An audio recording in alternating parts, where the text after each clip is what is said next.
இன்றைக்கி நம்ம ரொம்பவே அருமையான டேஸ்ட்டில் பாசிப்பருப்பு ஹல்வா எப்படி செய்கிறதுன்னு பார்க்க போகிறோம். இந்த ஹல்வா செய்கிறதுக்கு அதிக டைம் எடுக்காது, 10 நிமிஷத்தில் ரொம்ப ஈஸியாக செஞ்சு முடிச்சிடலாம். ஹல்வா வாயில் வச்சதுமே கரைஞ்சிரும், அந்த அளவுக்கு நல்லா சாஃப்டாக அருமையான டேஸ்ட்டாக இருக்கும். வரக்கூடிய புத்தாண்டுக்கு இந்த மாதிரி ஒரு அருமையான டேஸ்ட்டில் ஹல்வா செஞ்சு பாருங்கள். ஹலோ ஃப்ரெண்ட்ஸ், வெல்கம் டு சமை டிலைட்.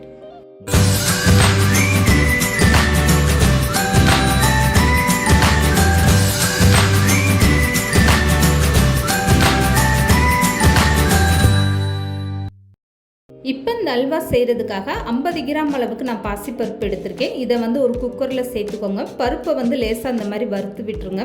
பருப்பு வறுக்கும்போது கலர் மாறிடாமல் வறுக்கும்போதே ஒரு நல்ல வாசனை வர ஆரம்பிக்கும். அந்த நேரத்தில் நீங்கள் தண்ணி சேர்த்துக்கோங்க. பருப்பு ரொம்ப கலர் மாற விட்டிங்கன்னா அல்வாவோட டேஸ்ட்டே மாறி போயிடும். இப்போ பாசிப்பருப்பு வறுக்கும் போதே நல்லா வாசனை வர ஆரம்பிச்சிருச்சு. இந்த நேரத்தில் 1 கிளாஸ் அளவுக்கு தண்ணி சேர்த்துக்கோங்க. தண்ணி அதிகமாக சேர்க்க வேண்டாம். இப்போ 1 கிளாஸ் தண்ணி சேர்த்துட்டு குக்கர் மூடி போட்டு விசில் மாட்டி விட்டுருங்க. இப்போ இந்த பாசிப்பருப்பு 3 விசில் வர வச்சுருங்க. 3 விசில் வந்ததுமே ஸ்டவ்வை ஆஃப் பண்ணிவிட்டு ஒரு 5 நிமிஷம் அப்படியே ஃப்ரீயாக விட்டுருங்க. இந்த ஏரெல்லாம் நல்லா ரிலீஸ் ஆனதுக்கப்புறமா குக்கர் விசில் ஓப்பன் பண்ணிவிட்டு அதுக்கப்புறமா நீங்கள் குக்கரை ஓப்பன் பண்ணி பாருங்கள். பருப்பு எடுத்து பார்த்தீங்கன்னா இந்த அளவுக்கு நல்லா வெந்திருக்கணும். கையில் எடுத்து பார்த்தீங்கன்னா இந்த அளவுக்கு நல்லா குழைவாக இருக்கணும்.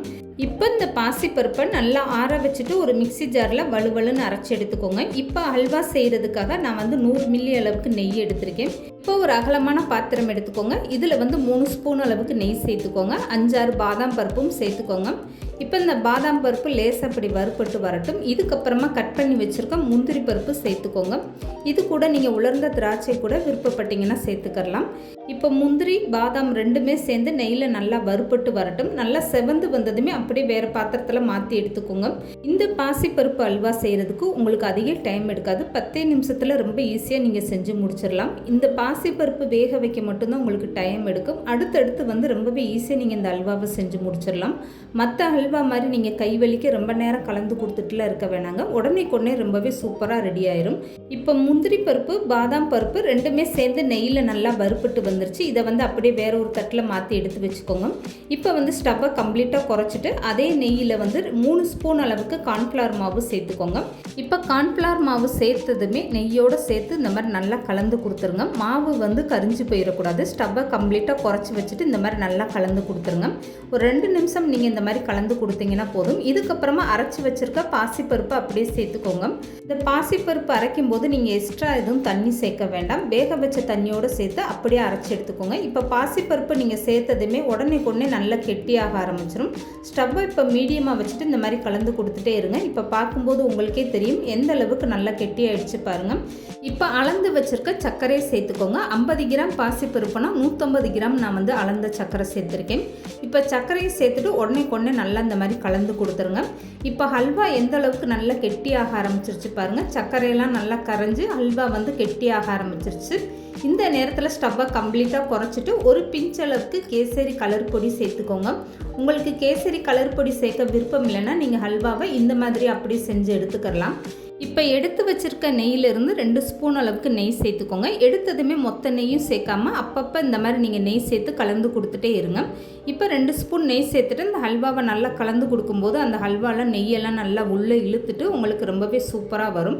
ஹல்வா பாத்திரத்தில் ஒட்டாத அளவுக்கு நல்லா திரண்டு வரணும். அது வரைக்குமே அப்பப்போ ஒரு ஸ்பூன் நெய் சேர்த்துட்டு இந்த மாதிரி நல்லா கலந்து கொடுத்துருங்க. நெய்யோட அளவு உங்கள் டேஸ்ட்டுக்கு ஏற்ற மாதிரி நீங்கள் கூடுதலாவோ குறைச்சோ நீங்கள் சேர்த்துக்கோங்க. நான் 100 மில்லி அளவுக்கு நெய் சேர்த்துருக்கேன்.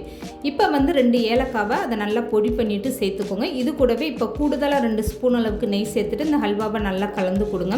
இப்போ பார்க்கும்போது உங்களுக்கு தெரியும் எந்த அளவுக்கு நல்லா நெய்யெல்லாம் இழுத்துட்டு இந்த ஹல்வா பாத்திரத்தில் ஒட்டாத அளவுக்கு நல்லா திரண்டு வர ஆரம்பிச்சிருச்சு பாருங்கள்.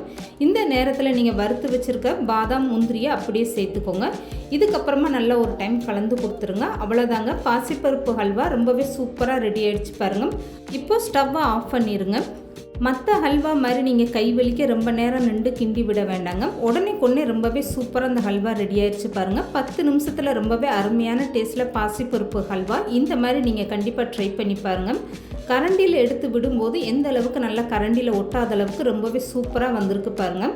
இந்த பாசிப்பருப்பு ஹல்வா சாப்பிட்றதுக்கு அவ்வளோ ஒரு அருமையான டேஸ்ட்டாக இருக்கும். வீட்டில் உடனே ஸ்வீட் செய்யணும்னு நினச்சிங்கன்னா இந்த மாதிரி பாசிப்பருப்பு ஹல்வாவை நீங்கள் ட்ரை பண்ணி பாருங்கள். 10 நிமிஷத்தில் ரொம்ப ஈஸியாக நீங்கள் செஞ்சு முடிச்சிடலாம். வாயில் வச்சதுமே கரைஞ்சிரும். அந்த அளவுக்கு இந்த ஹல்வா நல்லா சாஃப்டாகவும் ரொம்பவே அருமையான டேஸ்ட்டாக இருக்கும். இந்த வீடியோ பிடிச்சிருந்தா லைக் பண்ணுங்கள், ஷேர் பண்ணுங்கள், மறக்காமல் சமையல் டிலைட் சேனலை சப்ஸ்கிரைப் பண்ணுங்கள்.